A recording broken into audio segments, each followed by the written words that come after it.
Alors bonjour à tous, bonjour à toutes, j'espère que vous allez bien. Aujourd'hui on se retrouve dans une vidéo qui va parler de la prise de notes. La prise de notes c'est très important au poker, mais ici on va surtout voir comment prendre de bonnes notes.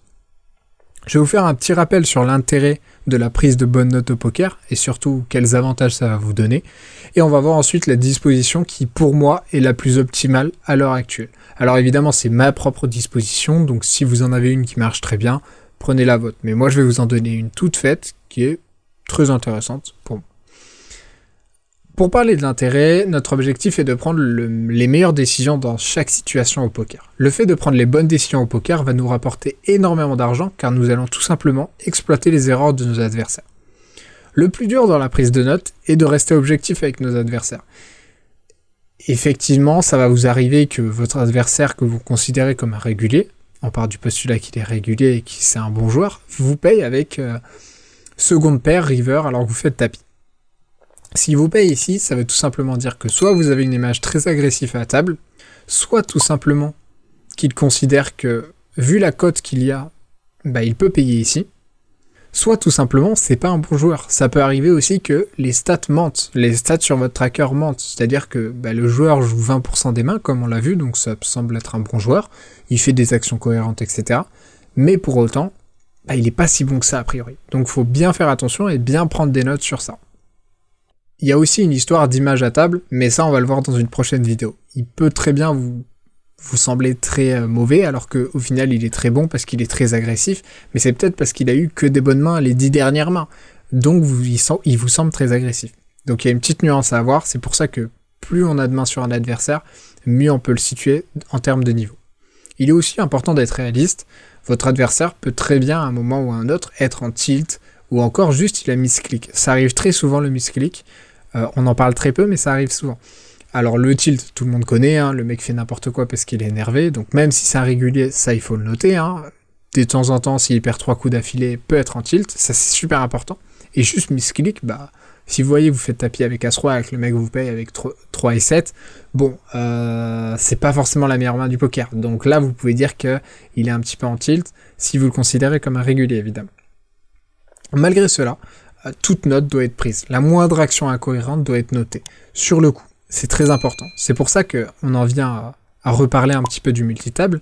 Il ne faut pas jouer trop de tables de manière à pouvoir prendre des notes. Alors les notes doivent être très concises, évidemment, parce qu'on a vu dans la précédente vidéo notre nombre de tables optimal. Donc là, vous avez presque pas de temps. Donc juste vous notez le coup, en mode qu'est-ce qu'il a fait, l'action qui vous semble incohérente à ce moment donné, mais vous revoyez post-session dans votre tracker la main justement qui pose problème, histoire de l'étudier plus en détail, de voir si c'était une erreur de votre adversaire ou si tout simplement vous avez mal vu le coup. Ça c'est super important, de réétudier post-session la main justement qui vous semble incohérente, parce que vous allez très souvent voir qu'une main qui vous semblait incohérente, une totale cohérence au final, et que votre adversaire était juste, c'était juste un setup, admettons vous avez brelan, il a brelan inférieur, c'est comme ça, ou j'en sais rien, il avait la cote, ça peut arriver très, très souvent. Je vais maintenant vous donner ma disposition, celle que je trouve la plus optimale, et vous l'expliquer, parce que c'est ça aussi qui est important, c'est de vous faire comprendre pourquoi j'ai choisi cette disposition, et en quoi elle peut vous aider. Alors voilà la disposition, on commence par le profil. Alors le profil, qu'est-ce que je vais mettre dans le profil? Je vais mettre s'il est loose, s'il est passif, s'il est agressif, un peu toutes les stats qui englobent son cas général, j'ai envie de dire. Et surtout la limite à laquelle il joue.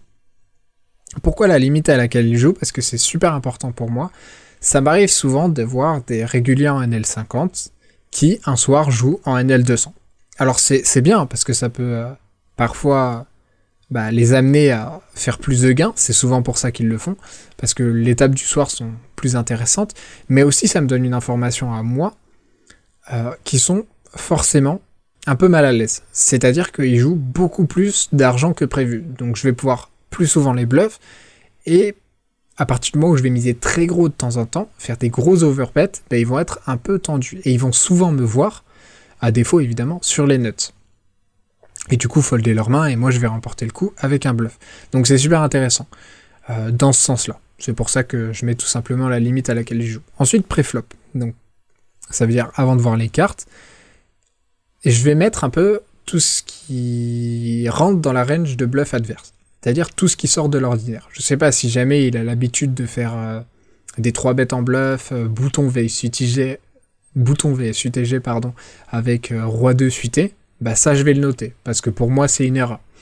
S'il est dans la capacité de faire des bons 4 bêtes en bluff, je vais le noter aussi, parce qu'admettons il 4 bêtes en all-in en bluff As-4 suité, et que moi j'ai As-Roi, bah, si j'ai cette note, je vais souvent partir à tapis, et même As-Dame, parce que je sais qu'il a pas mal de bluffs. Après, c'est des choses à savoir, des choses à noter, et une fois que vous avez toutes ces notes sur un adversaire, bah, vous faites des stats en fonction de vos mains, et combien de pourcentage vous avez de chances de gagner contre son range à lui, et si bah, vous êtes positif, vous avez plus de 50%, bah, faut payer tout simplement le tapis pré-flop.